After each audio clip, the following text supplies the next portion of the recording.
Le moment que nous vivons, l'évangéliste, son travail c'était de gagner les âmes, n'est-ce pas? L'évangéliste, il travaillait pour gagner les âmes. Les docteurs ou enseignants, ils donnaient des enseignements, ils enseignaient. Les pasteurs, ils conseillaient, ils encourageaient. L'apôtre, il faisait des prodiges. Le prophète, il montrait le chemin. Mais dans ces temps que Dieu appelle le temps prophétique, la récolte apostolique. Amen. Je vous ai dit qu'aujourd'hui je prophétise. Je ne suis pas en train, c'est vraiment inutile de prendre plein de notes parce que ce sont des prophéties personnelles pour vos vies. Il faut surtout entrer, comprendre et saisir, entendre la voix du Seigneur à travers chaque phrase. Aujourd'hui, dans ces temps apostoliques, dans la récolte apostolique, ces temps prophétiques, Dieu donne les évangélistes pour équiper les saints. Vous comprenez? Les évangélistes aujourd'hui, ils sont là pour équiper les saints, pour équiper le peuple de Dieu, pour que le peuple de Dieu aille gagner les âmes. C'est ça maintenant le travail des évangélistes. C'est pour équiper. Les évangélistes sont là pour donner l'équipement nécessaire au peuple de Dieu, pour que le peuple de Dieu gagne les âmes. Ce n'est plus le travail que de l'évangéliste. Parce que nous sommes dans les temps de récolte. Nous sommes sous l'aine. Nous sommes dans un temps extraordinaire. Maintenant, le temps, dans ce temps, les docteurs, il n'est pas là seulement pour enseigner dans l'église. Il est là pour former les saints, pour que les saints puissent faire des disciples. L'évangéliste forme les saints pour que les saints aillent dehors, gagner les âmes. Les âmes arrivent. Maintenant, le docteur, il n'est pas là pour enseigner ces âmes qui viennent. Lui, il est là, le docteur, pour équiper le peuple de Dieu, pour former le peuple de Dieu, pour que le peuple de Dieu puisse maintenant... Amen. Est-ce que vous comprenez ce que je dis?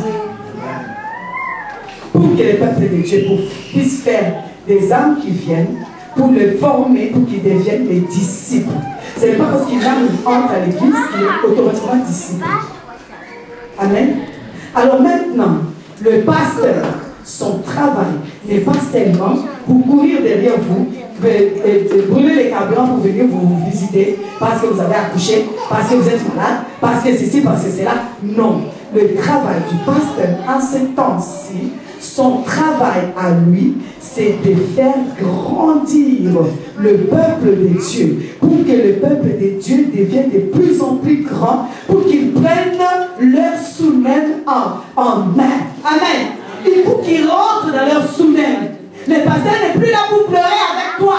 Le pasteur n'est plus là pour venir, venir simplement faire des enterrements. Dans les temps de le travail du pasteur, c'est faire des enterrements. C'est rendre visite aux malades seulement. Pour leur faire l'onction des dernières minutes. Pour qu'après le pasteur, le type il meurt. Quand il a fini de faire l'onction, tu meurs. Ils étaient là simplement pour que vous veniez vous plaindre. Pour aller chez vous, vous donnez un peu de semoule, il a fini de manger. Après, il vous donne de faux conseils. Les temps ont changé. Amen. Maintenant, le pasteur est là pour que tu grandisses. Amen. Finis le bébé, mon sang. Pour que tu grandisses. Amen. Tu dois grandir. Amen. Tu dois grandir. Amen. Entre dans ton sous-même. Prends les sous-même. Prends les sous-même. Prends les sous-même. C'est ça le travail du pasteur. Amen. Si tu ne l'as pas vu quand tu as accouché, tant pis. Si tu ne l'as pas vu à ton mariage, tant pis. Pourvu que tu grandisses. Et si tu as grandi, Ça n'a pas d'importance que le pasteur n'est pas venu manger chez toi. Ça n'a pas d'importance que le pasteur n'est pas venu à l'anniversaire de ton enfant. Oui, le pasteur ne va pas téléphoner à l'anniversaire de mon enfant, c'est que tu n'as pas grandi. Tu n'as pas grandi. Tu es un monstre. Il faut grandir. Amen. Va dans Sunem. C'est dans Sunem que ça se passe aujourd'hui. Sunem, c'est quoi? Sunem, c'est quoi? Double. Sunem, c'est quoi? Un endroit.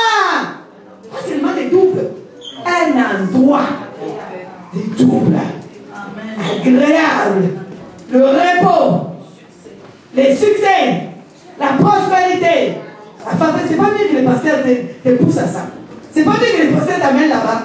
Au lieu qu'il vienne s'asseoir et pleurer avec toi. Après avoir mangé ta semoule pourrie. C'est pas mieux qu'il vienne s'asseoir dans ta maison. Hein? C'est beaucoup mieux. Hein? Amen.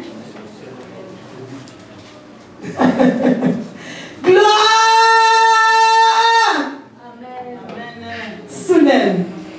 Un endroit où tu te multiplies. Le pasteur a dit ça encore mieux. Double. Quand tu te multiplies, moi j'aime la multiplication. Vous savez, la multiplication c'est mieux que la soustraction, n'est-ce pas? N'est-ce pas? Notre Dieu est le Dieu de la multiplication. Vous savez que Dieu ne connaît pas la soustraction. C'est la multiplication seulement. Jésus s'assoit, prend quelques poissons et quelques pains. Il n'a pas soustrait. Il n'a pas divisé. Il a multiplié. Amen. Tu es dans Sunem. C'est là que le pasteur doit t'emmener. Si ton pasteur ne t'amène pas à Sunem, il faut changer l'église. Amen. Ok. Pardon?